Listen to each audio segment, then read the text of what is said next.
j'introduise tout ça, les gens vont arriver petit à petit. Donc bonjour à tous, si vous nous entendez bien, normalement tout est bon. Encore désolé du retard, on a vraiment eu un petit bug.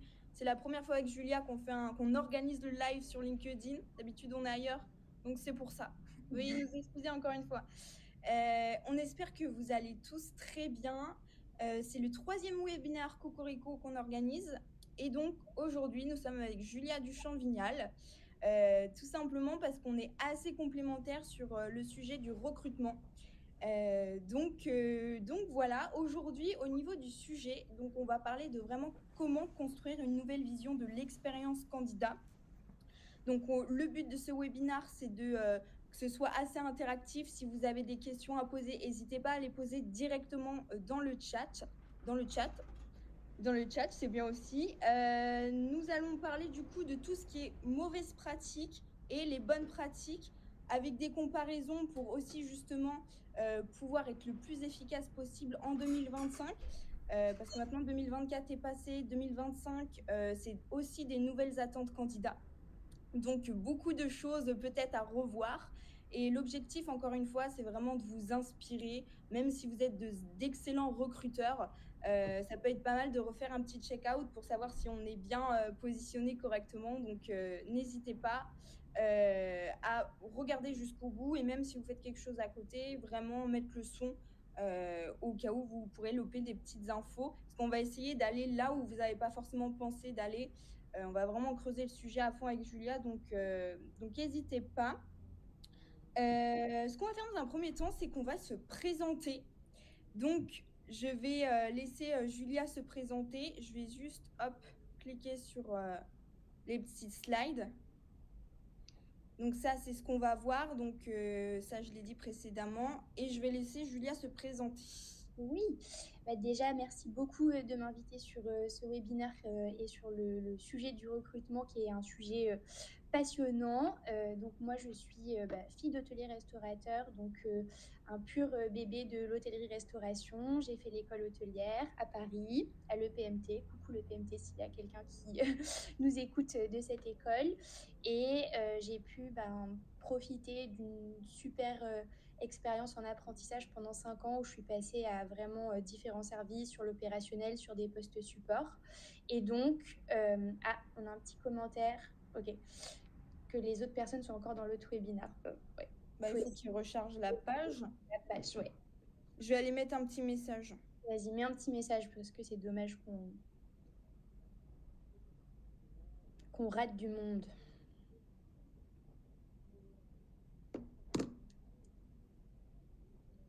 Je vais envoyer toc, le lien de celui-ci, hop, sur l'autre, toc, toc, toc.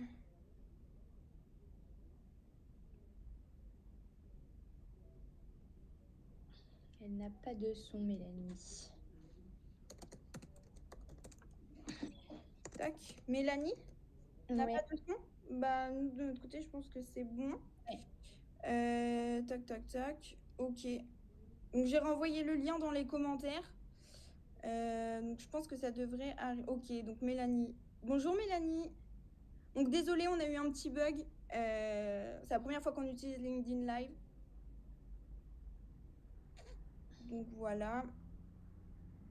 Non, normalement, ça devrait arriver. C'est bon, j'ai mis le lien, donc... Super.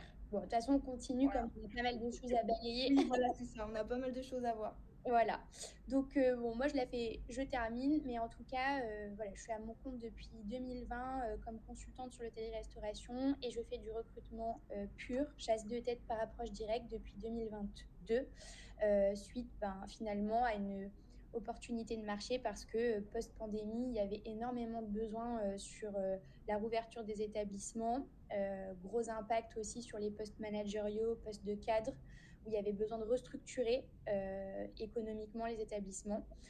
Donc voilà, avec Mallory, on a des approches assez complémentaires puisque elle, qui travaille au sein de Cocorico, on est sur des plateformes de job board où on est finalement dans le réceptif en tant qu'hôtelier ou restaurateur. Donc on va poster des annonces, vendre sa marque employeur, tandis que moi, en tant que chasseur de tête, je suis beaucoup plus dans la proactivité et on va m'appeler souvent en amont d'un recrutement un petit peu stratégique, soit pour une ouverture, soit parce que On recherche vraiment une personnalité, un profil pour venir insuffler un nouveau souffle sur un service, sur une structure. Donc voilà, on n'a pas forcément du coup les mêmes ressentis puisqu'il y a de la proactivité d'un côté et de l'entrant de l'autre. Mais en tout cas, on reste sur le secteur voilà, du recrutement qui reste quand même un marché hyper tendu aujourd'hui en 2024. Ouais, complètement. Je renvoyais juste un message là, hop, Oui. à tout le monde. Comme par hasard, il veut pas s'envoyer, hein. Sinon, ce serait pas drôle. Bon, bref, j'ai renvoyé un message sur LinkedIn, donc ça devrait être good. N'hésitez pas à ceux qui nous rejoignent de nous mettre un message comme quoi vous êtes bien là, ça nous rassurerait. Oui. Voilà. Alors, ok, bah merci Julia pour ta présentation.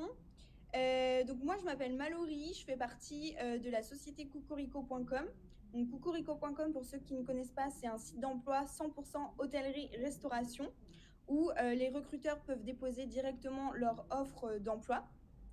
La première offre d'emploi à déposer est gratuite pour pouvoir justement tester sur 14 jours les différents produits. En fonction de nos produits, donc nous véritablement on en a trois. On a vraiment la partie job board où vous pouvez déposer vos offres d'emploi en illimité et ça c'est le grand avantage qu'on a sur notre plateforme. Ensuite vous avez vraiment la partie CV Tech si vous chassez un petit peu comme Julia finalement sur la partie hôtellerie-restauration, donc avec accès à des CV, des crédits en fonction de ce que vous mettez, etc. Et vraiment la partie marque employeur, donc c'est une page dédiée où vous pouvez mettre toutes les informations de vos établissements en incluant des photos, des vidéos. Vraiment, c'est très complet et ce qui permet d'être vraiment sur un seul et même espace.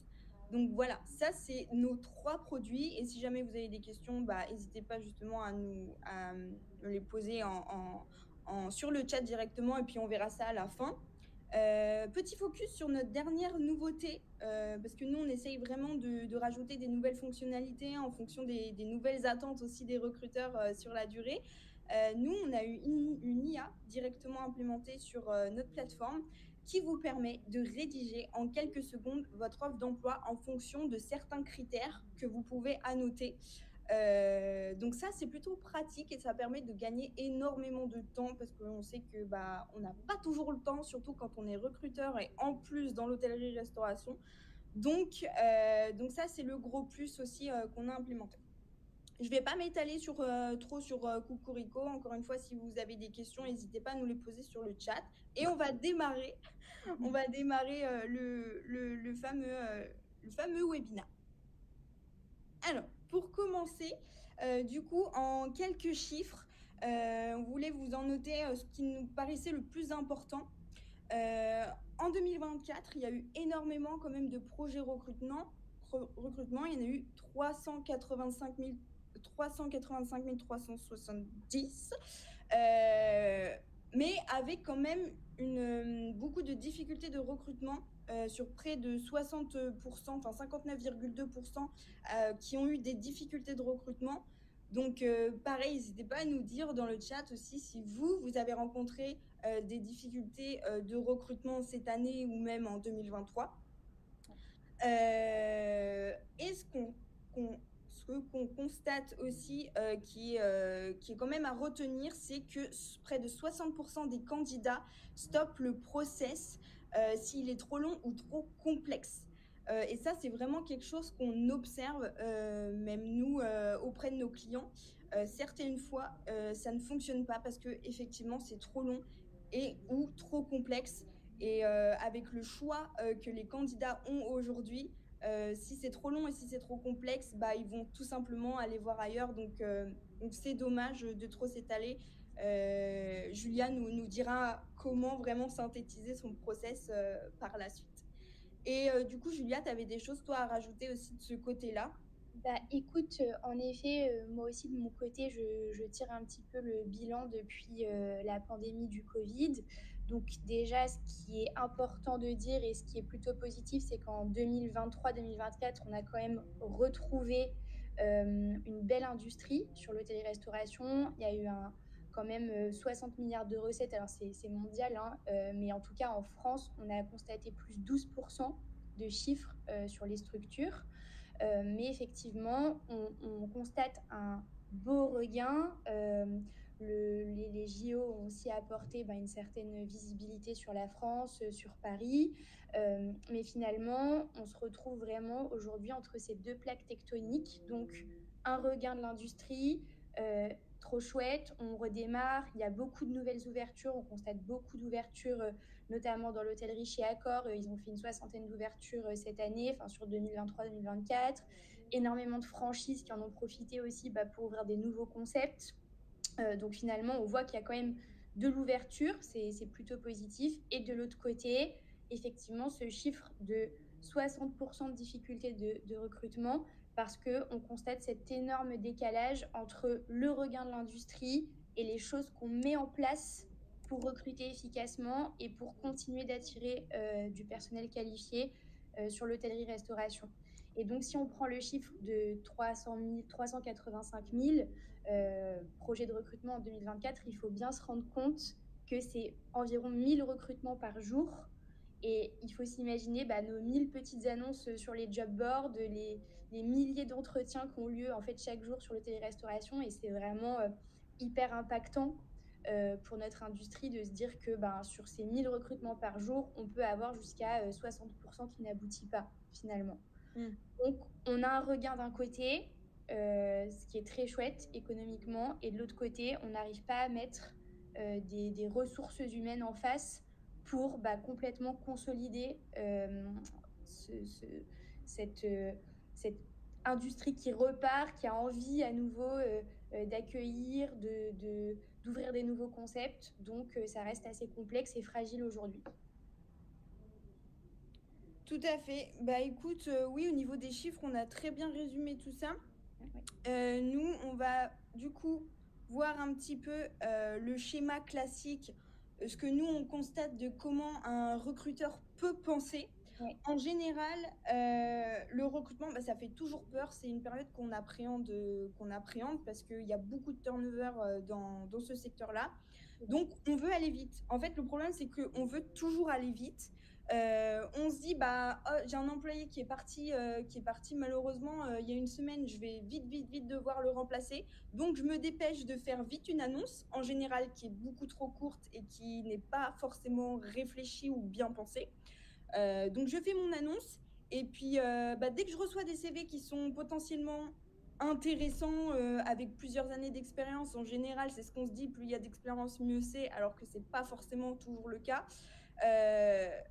J'ai un CV qui m'intéresse, je vais l'appeler et puis s'il est OK, on va commencer la semaine d'après. En général, quand on raisonne de cette manière-là, alors oui, certes, ça peut marcher dans certaines occasions, mais la plupart du temps, ce qu'on constate, c'est que sur le long terme, sur la durée, ça ne marche pas forcément.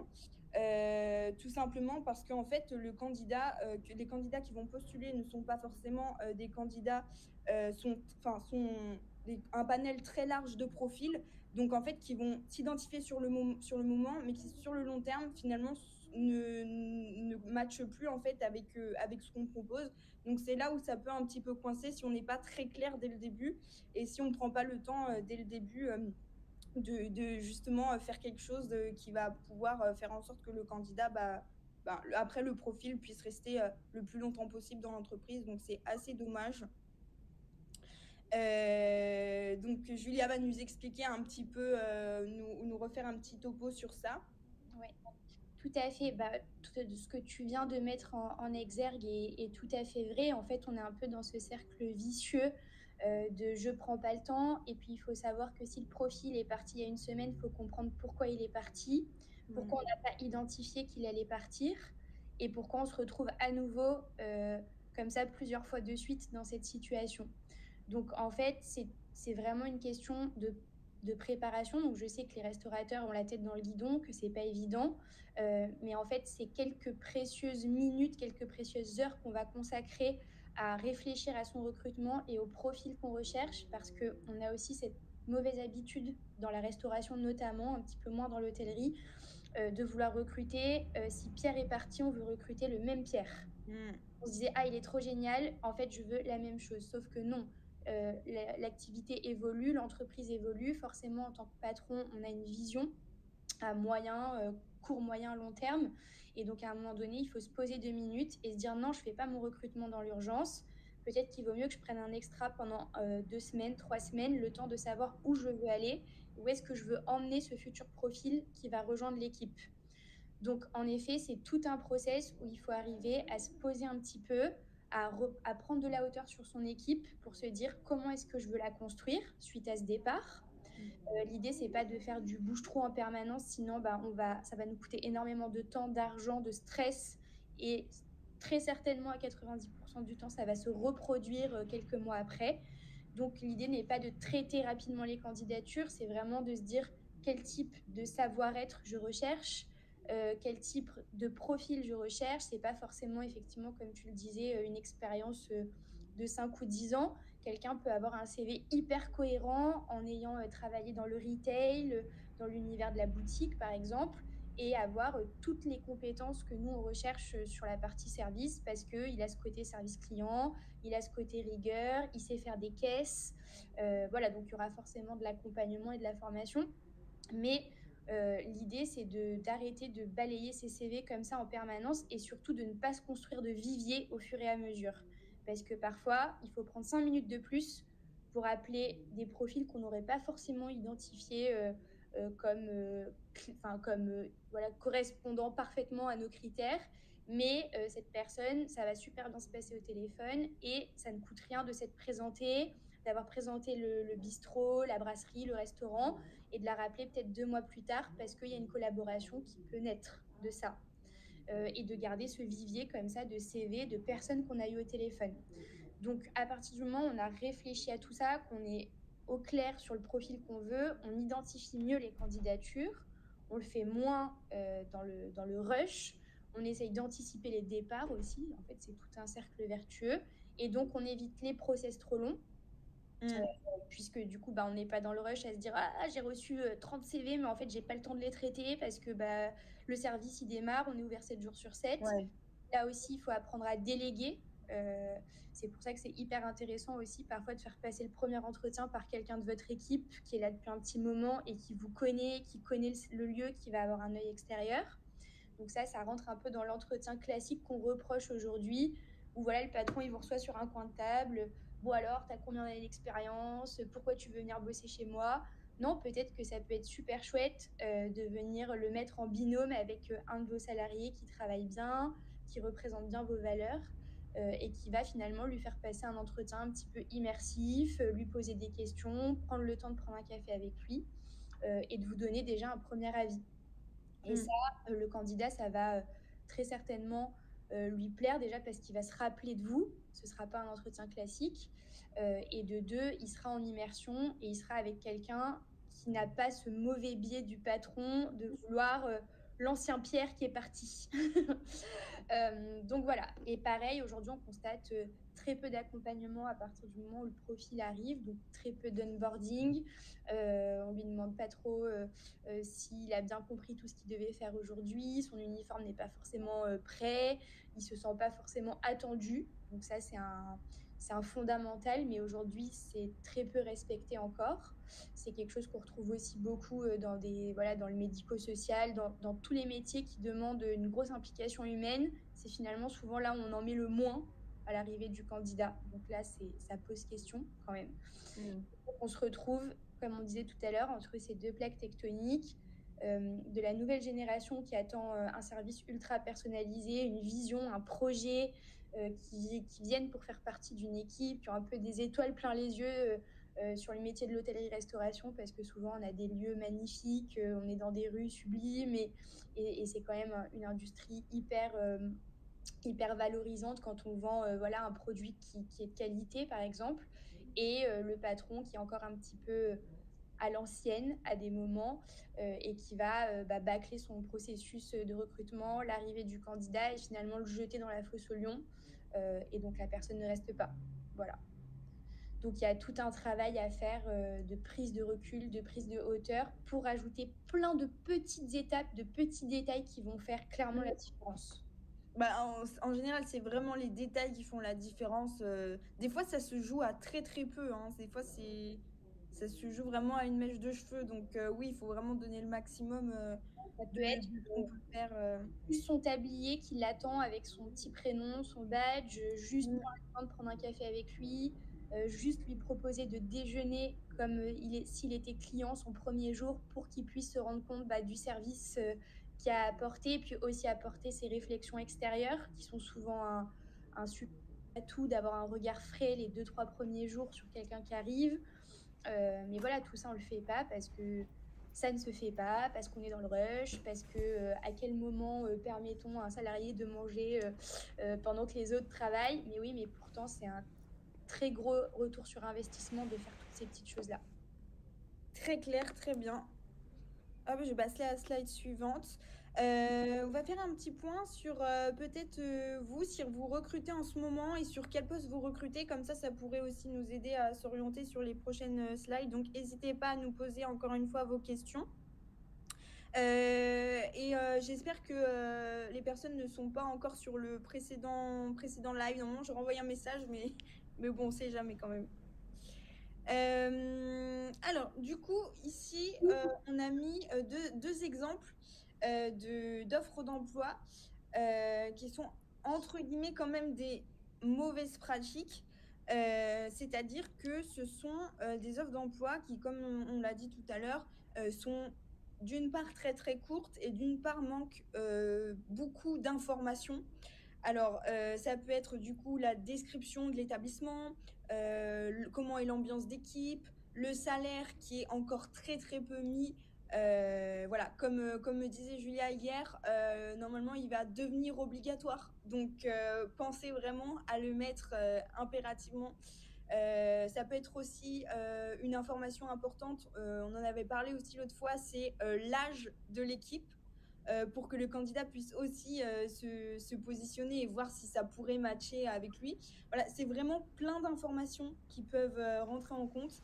Et ce qui est intéressant également aujourd'hui, on le voit, c'est aussi de prendre une part importante sur les réseaux sociaux, c'est aussi développer sa marque employeur, donc avoir une page dédiée avec des vidéos, des photos, c'est hyper important. Donc voilà, il faut vraiment donner le maximum de ce qu'on peut donner en information sans sans trop noyer. Donc il faut voir les éléments essentiels qu'on peut mettre aujourd'hui parce que, encore une fois, une offre comme celle-ci, peut-être que vous allez avoir beaucoup de candidats, mais ça peut coincer un moment en fonction des profils que vous avez. Donc, faut faire très, très, très attention sur ça. Alors, au niveau des attentes candidats, alors ça, donc de manière très générale, vous devez le savoir, vous, en tant que recruteur, ce qui compte, ce qui prime vraiment aujourd'hui, c'est tout ce qui est équilibre vie pro-perso. Donc ça, c'est une chose.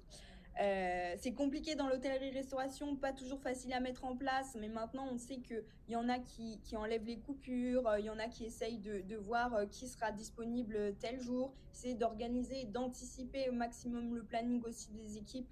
Ça, c'est quelque chose qui commence à s'émerger dans certains établissements, donc c'est quelque chose de très important. Tout ce qui est valorisation et reconnaissance des candidats et des personnes qui sont déjà dans votre équipe, et tout ce qui est opportunité d'évolution.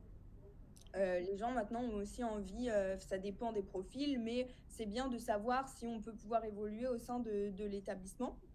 Et effectivement, les candidats, ils ont envie, tout simplement, hein, excusez-moi du terme, ils n'ont pas envie de se faire chier. Ils ont vraiment envie que ce soit rapide.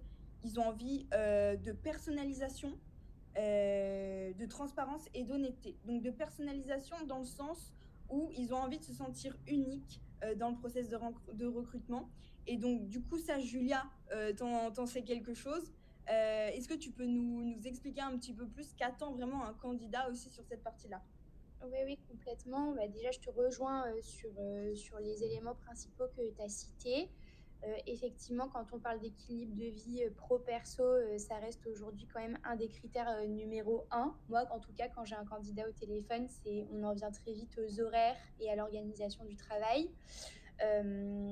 Bien sûr, on sait et les candidats savent qu'en rejoignant une industrie telle que l'hôtellerie-restauration, forcément, il y a des contraintes plus que sur des horaires de bureau classiques.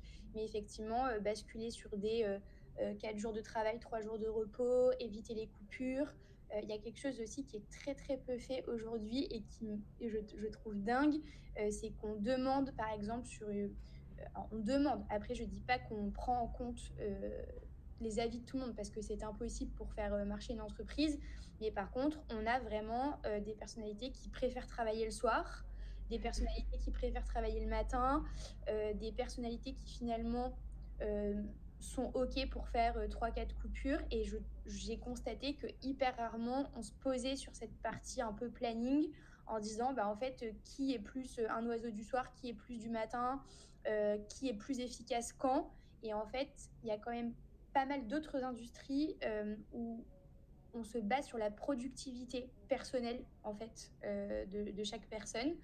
Et je pense qu'on serait agréablement surpris si on prenait vraiment le temps de se poser la question de construire ces équipes en fonction de leur phase de productivité. Alors bien sûr, c'est des grandes lignes, on ne peut pas toujours tout faire rentrer. Mais en tout cas, après, il y a des outils très bien faits comme Skello, Combo, enfin toute la partie numérique aide aussi énormément à mettre ça en place. Ensuite, dans ce que les candidats attendent beaucoup, enfin en tout cas moi je le vois, c'est quelles vont être les prochaines étapes du process de recrutement. Donc ça, tu parlais de l'annonce juste avant. C'est hyper rare de voir en bas de l'annonce. Tu vois, bon déjà souvent elles sont un peu courtes, mais de voir en bas de l'annonce, voilà comment ça va se passer. Vous postulez, je vais prendre contact avec vous ou vous aurez un refus dans les, je sais pas moi, 5 jours. À partir du moment où je prends contact avec vous, il y aura une première visio de 30 minutes ou une première rencontre de 30 minutes. Ensuite, vous passerez une demi-journée en cuisine ou en salle. Et à l'issue de ça, on prendra une décision, la totalité du processus sur une durée de 10 jours, par exemple. Ouais. C'est vraiment tout bête, mais combien de candidats j'ai au téléphone qui me disent mais du coup comment ça va se passer, enfin donc bien sûr moi je l'explique parce que je suis en approche directe, donc voilà, mais le fait d'éclaircir ça répond vraiment à une grosse attente de leur part et ça contribue à renforcer leur engagement dans le processus de recrutement. Ouais. Bien sûr, après, effectivement, pour revenir sur la valorisation, l'onboarding fait vraiment partie de leurs attentes. Comment est-ce que je vais être accueillie? Quel temps on va me dédier? Comment est-ce que je vais être formée? Et comment est-ce qu'on va me faire un suivi personnalisé à J+2 après mon arrivée, J+6, J+15? Et après, en fonction du métier, il y a une cohérence à avoir sur le nombre de points à faire. On n'est pas là pour faire des points tous les 5 minutes. Mais en tout cas, pendant la période d'essai initiale du candidat, ces points réguliers vont être hyper engageants pour le manager, le directeur et pour le salarié qui a rejoint l'entreprise. Ils vont se sentir pris en compte, ils vont pouvoir donner leur avis, vous allez pouvoir éclaircir les points de mauvaise communication. Et ça, on sait que ça réduit vraiment fortement le taux de rupture de contrat aujourd'hui. Et dans leurs attentes, bien sûr, il y a une grosse partie sur la possibilité pour eux de monter en compétences, sauf que ce qu'on constate aussi aujourd'hui, c'est que c'est pas forcément du développement de compétences pures, ils attendent aussi du développement personnel. Parce qu'aujourd'hui, on est dans la grande phase du développement personnel, donc ça veut un peu tout et rien dire.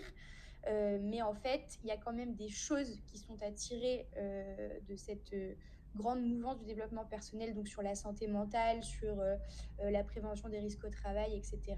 On a aussi cette envie des salariés de se faire coacher sur leur savoir-être, sur leurs attitudes, d'apprendre une nouvelle langue, d'être plus dans de la formation sur de la relation client, sur de la négociation, en fait sur des choses qui vont leur servir vraiment à long terme en tant que personne. Voilà, je pourrais en citer plein. Il y a plein d'outils aujourd'hui qui sont mis à la disposition de l'employeur. Je pense à Rosalie, qui est un super outil dans un autre registre qui permet de gérer les avances sur salaire. Donc en fait, l'employeur peut se mettre en collaboration avec Rosalie et par exemple, un cuisinier qui gagne 2000 euros net va pouvoir gérer son enveloppe de salaire et ses avances sur salaire de manière totalement légale et paramétrée dans l'outil. Mais si un mois est un peu plus compliqué, il pourra peut-être toucher 20% de son salaire en avance. Et on sait que pour des jeunes parents ou pour une vie parisienne qui est parfois un peu chère, bah c'est quand même pas du tout négligeable de se dire que sur l'année, on gagne tant, mais on peut le faire fluctuer aussi en fonction de nos besoins voilà, vitaux, de logement, de projets perso aussi, voilà. Il y a aussi des patrons qui mettent en place des choses pour devenir garants, pour donner l'accès à la propriété à leurs salariés. Et en fait, toutes ces petites choses-là font que ça a un impact sur le coût de la vie du salarié, sur son pouvoir d'achat aussi, lui donner 5 € de réduction chez le coiffeur du quartier, lui permettre d'aller chez le primeur d'en face et d'avoir 20 € de bienvenue sur la cagette de légumes. Toutes ces choses-là, en fait, aujourd'hui, font partie euh, des choses que les candidats attendent à partir du moment où ils cliquent sur postuler jusqu'au moment où ils rentrent. Tout ça doit s'activer et se mettre en place pour être sûr de consolider le processus de recrutement et surtout pour être meilleur que les autres et pour montrer qu'on a une petite différence par rapport à celui d'en face. Voilà. Désolée, j'ai beaucoup parlé, mais il y a plein de choses à dire là-dessus. Énormément. C'est trop dur de couper en fait quand on a plein de choses à dire. Bah, je te laisse enchaîner si tu as quelque chose à rajouter du coup sur. Oui, oui, je reviens du coup rapidement sur une expérience personnelle du coup, puisque j'ai accompagné jusqu'à maintenant une quarantaine, presque une cinquantaine de clients sur différents recrutements. Et effectivement, j'ai constaté sur un ancien client qui était quand même une structure assez importante, bien importante. On parlait quand même de 300 collaborateurs, donc c'est quand même une belle structure. On s'est retrouvé vraiment alors que voilà, il y a un siège, il y a des fonctions support, on s'est retrouvé dans ce cas de figure où finalement on était presque à 3 ou 4% de taux de réception de CV qui allait jusqu'au bout du processus parce que on postait des annonces génériques. Donc je veux un directeur de site, mais ça pouvait être pour un des sites de l'entreprise. Enfin, c'est du multisite, donc on savait pas forcément pour quel endroit. Donc on reçoit une tonne de CV qui sont pas qualifiés parce que l'annonce est beaucoup trop générique. Plus vous êtes générique, plus vous recevez de CV, plus c'est dur de les traiter et moins le calibrage est bon. Donc forcément, ça entraîne un traitement des CV hyper long, une prise de contact forcément hyper tardive parce que quand on reçoit 500 CV sur une annonce à tout venant, ben, on prend énormément de temps déjà rien qu'à s'y mettre et à se dire ok, là je vais analyser les 500 CV. On n'a pas le temps de faire du feedback, qu'il soit positif, négatif, que ce soit du refus, on n'a pas le temps, c'est impossible. Et tout ça mène au fait que forcément on dépasse quasiment à chaque fois les 1 mois de process. Et aujourd'hui, c'est pas possible. Aujourd'hui, plus de 10 jours de process, c'est foutu. Vous perdez 90% de vos candidats. Hmm. J'ai On pourrait se dire que c'est pas beaucoup. On pourrait se dire que c'est pas beaucoup 10 jours, mais en fait, au final, c'est énorme, enfin, pour un candidat. Bah, c'est énorme pour un candidat. Et moi, par exemple, sur ma posture de chasseur de tête, quand je rentre en lien avec un candidat, très honnêtement, si ça doit aller plus loin, quasiment dans la semaine ou à J+8 jours ouvrés, hein, je parle, j'enlève les week-ends, on est déjà hyper avancé sur le process. Enfin, il a rencontré mes clients et on est déjà sur des deuxièmes, troisièmes entretiens, quoi. Hmm. Parce que même moi, en tant que chasseur de tête, je ne peux pas avoir un taux de rétention des candidats, même si on passe un peu en off-market, en privé, ça ne fonctionne pas si je vais pas hyper vite, quoi. Ouais. Ouais. Ok.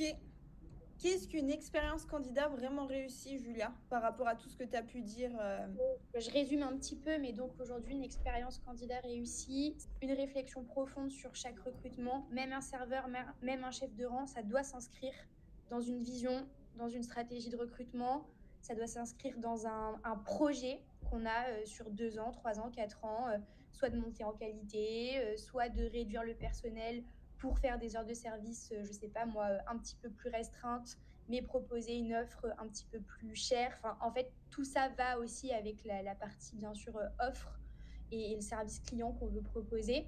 Mais dans tous les cas, ça peut pas être toujours un chef de rang, je le consomme, un chef de rang, je le consomme. Voilà, je dis pas qu'on le fait pas, c'est obligé d'en passer par là, surtout sur de la grosse volumétrie de brasserie, par exemple.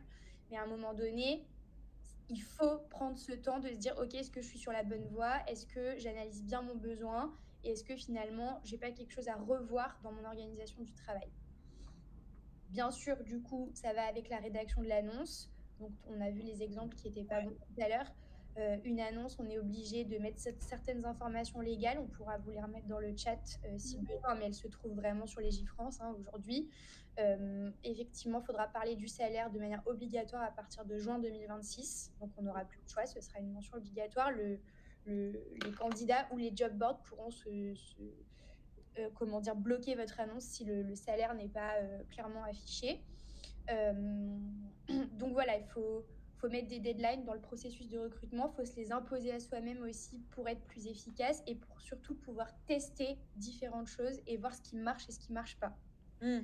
Ça, c'est hyper important, cette itération de dire, OK, je teste un process sur 10 jours, ça fonctionne pas. OK, je teste un process sur 15 jours. Est-ce que ça fonctionne? Est-ce que je suis plus à l'aise? Est-ce que j'ai la capacité de le faire? Comment est-ce que je peux faire les choses correctement? Bien sûr, la partie onboarding qui est hyper importante. Encore une fois, l'onboarding, c'est pas réservé aux grands hôtels, aux grands groupes de restaurants.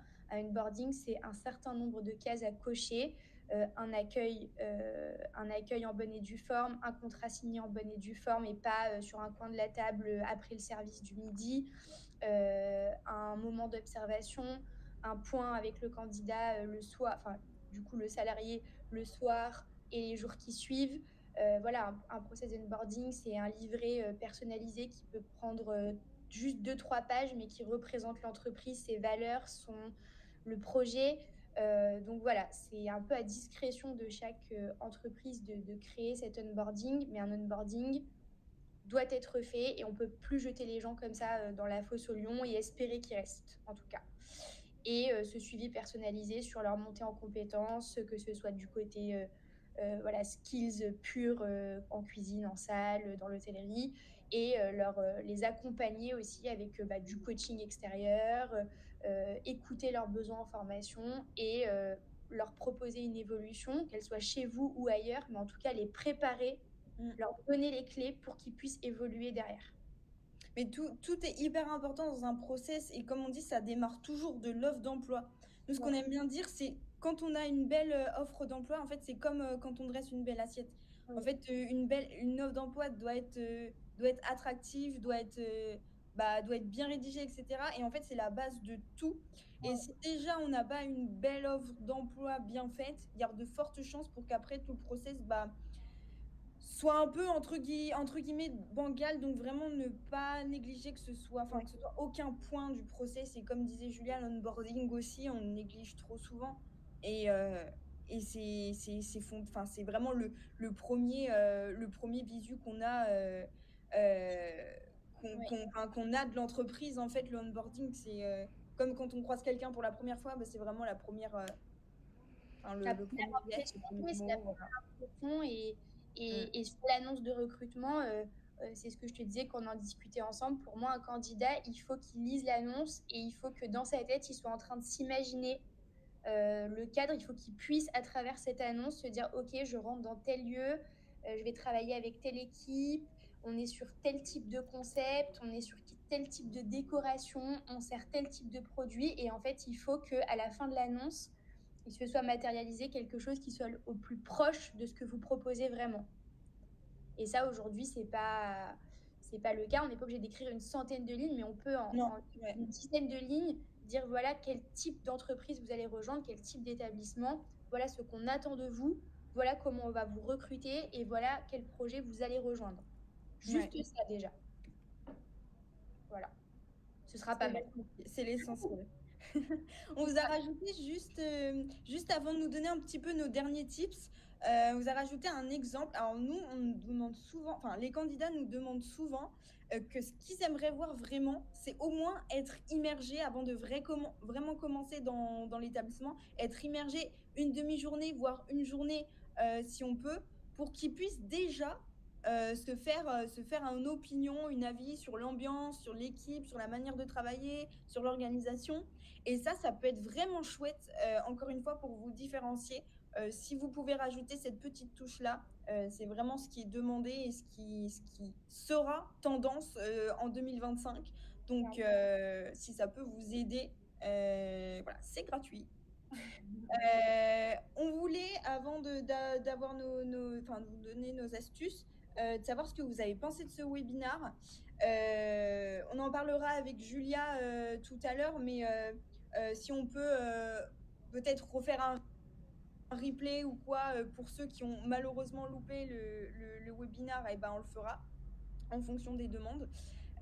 Donc voilà, n'hésitez pas à nous dire ce que vous en pensez malgré tout. Julia, toi, tu avais des petites astuces en plus à nous partager?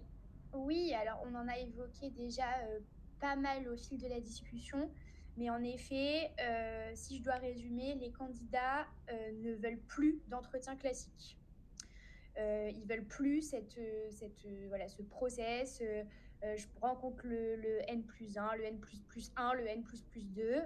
Aujourd'hui, ils sont beaucoup plus dans l'attente de quelque chose d'immersif, de pratico-pratique, ce qui en soi était ce que l'on pratiquait plutôt dans les années 80, où c'était ah oui, bah tu veux bosser, viens à l'essai. C'est un petit peu à ça qu'on revient aujourd'hui. Sauf qu'aujourd'hui, bah, il y a toute la dimension réseaux sociaux, esthétique aussi, qui rentre beaucoup plus en ligne de compte. On aime travailler dans un endroit qui est beau, qui est travaillé, etc. Parce que on est dans cette génération de consommables, Instagrammables aussi. Et ça joue énormément dans notre façon d'analyser les endroits dans lesquels on va travailler. Mais grosso modo, tu en as parlé tout à l'heure, effectivement, les candidats, ils attendent beaucoup moins de blabla, beaucoup plus de pratique. Donc de passer une demi-journée un petit peu dans les services, de se mettre en mode observateur. J'ai pas mal de clients, enfin pas mal, j'ai quelques clients qui ont testé du coup ce format immersif avec le rapport d'étonnement. Donc c'est-à-dire que les candidats fournissent un petit rapport d'étonnement d'une, je sais pas moi, une trentaine, cinquantaine de lignes sur ce qu'ils ont pu voir et comment est-ce qu'ils le perçoivent, comment est-ce qu'ils l'analysent. Et ça permet aux employeurs de se dire, OK, son analyse a été ultra pertinente, il a bien compris ce qu'on proposait, il a bien su le critiquer de manière constructive. Donc, ça reste une partie du process de recrutement de prendre en compte ce rapport d'étonnement en se disant, OK, je me projette avec ce candidat parce qu'il est hyper intéressant dans la façon dont il a analysé nos pratiques. Donc, ça marche très, très bien. Et ça crée tout de suite un engagement réciproque aussi. Et ça manque cruellement aujourd'hui. Pareil, je le disais tout à l'heure, faire passer le premier entretien ou le deuxième à un membre de l'équipe. Alors ça, c'est double effet qui se coule parce que d'une part, vous déléguez un des entretiens, souvent le premier. Ça fait un premier tri. D'autre part, vous impliquez quelqu'un de votre équipe qui va se sentir valorisé de participer au process de recrutement de ses collègues. Et troisièmement, vous enlevez un peu le biais que je disais tout à l'heure de patron qui fait passer les entretiens à la chaîne et qui en fait a plein de barrières, de croyances limitantes sur le profil qu'il veut recruter, et vous ouvrez un peu la porte à des profils différents en laissant votre équipe voir s'ils vont s'intégrer correctement d'un point de vue personnalité chez vous. Donc ça, c'est vraiment sous-coté à fond. Ouais. Mais par exemple, je sais que chez Columbus Café, ils le font. J'habite à Orléans et je les ai vus faire la dernière fois, mais trop intéressant parce que du coup, ils posent vraiment des questions hyper pratico-pratiques, quoi, d'un point de vue barista, qu'est-ce que tu sais faire, etc. Enfin, ils vont aller lui montrer. On est dans une approche qui est complètement différente. Après, j'ai parlé de la visite des lieux. La visite des lieux, elle se fait dès le premier entretien. Combien de fois j'ai vu ou entendu des candidats à moi qui m'ont dit bah non, en fait, on est resté dans le petit salon, on est resté sur la table 10. Donc, les gars ne savent même pas à quoi ressemble la cuisine, le lieu de travail, les frigos. Enfin, ça arrive encore beaucoup aujourd'hui. Et pour moi, c'est aussi quelque chose qu'on doit vraiment déléguer à quelqu'un de l'équipe.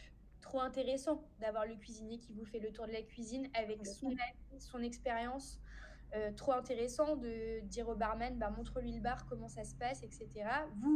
Vous déléguez, vous repartez faire autre chose et vous laissez votre équipe présenter les choses et vous permettez au candidat de se projeter quand il va sortir, se dire je connais chaque endroit maintenant, donc est-ce que je m'y vois, quoi.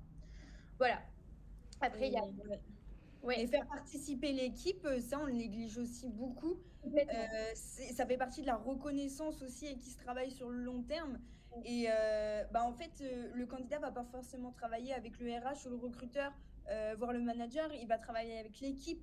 Alors, du coup, ça paraît aussi logique de faire participer l'équipe. Donc, si c'est quelque chose que vous pouvez mettre en place, à mettre en place absolument, mais que ça peut être des petites choses toutes simples, comme disait Julia, faire une petite visite, avoir quelques mots sur l'entreprise, comment ça se passe, une journée type. Présenter la carte, voilà, Oui. pourquoi on a mis ça à la carte. Ben, je sais pas, un de vos meilleurs maîtres d'hôtel, un de vos meilleurs chefs de rang qui l'explique pourquoi il pousse tel plat, tel plat. Enfin, c'est plein de petites choses comme ça où en fait il faut qu'on décentralise le pouvoir dans nos hôtels et dans nos restaurants.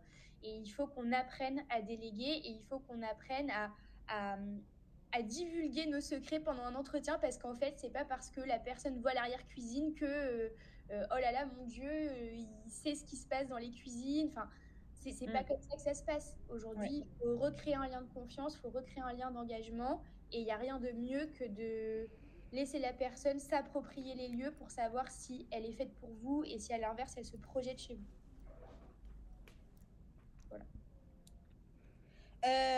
Alors là, pareil, on vous enverra les liens des vidéos. On a des exemples chez nous, notamment le groupe Coolanguetta, en fait, qui font des vidéos justement un peu immersifs pour que le candidat puisse se rendre compte aussi là où il pourra potentiellement mettre les pieds. Donc la vidéo, c'est aussi sous-estimé. Voilà. Les réseaux sociaux aujourd'hui, quand un candidat va regarder une offre d'emploi, tout de suite, direct, le premier réflexe, c'est qu'il va aller voir les réseaux sociaux, il va aller voir l'ambiance, il veut voir la tête des personnes de l'équipe aussi, il veut voir justement... ça se sent en fait si les personnes se sentent bien aussi dans l'équipe. Donc c'est pas forcément évident à mettre en place la vidéo parce qu'on sait que beaucoup ne sont pas à l'aise avec ça. Mais justement, c'est essayer de créer une confiance et de sorte à ce que chacun puisse aussi se sentir bien et pouvoir parler de leur entreprise librement. Donc ça, on vous enverra tout ça. On vous enverra tout ça et puis redites-nous ce que vous avez pensé du webinar et si vous voulez qu'on puisse du coup vous envoyer le PowerPoint parce que ça c'est possible aussi et également si effectivement vous voulez un replay de ce webinaire là vu qu'on a eu un petit bug et si jamais vous avez des questions du côté de Julia, lui envoyer un message directement sur LinkedIn et du côté de Cocorico, m'envoyer un message directement à moi. En tout cas, on vous remercie. C'était très chouette de vous avoir, même si on a eu justement, on n'a sûrement pas eu toutes les personnes qui ont voulu justement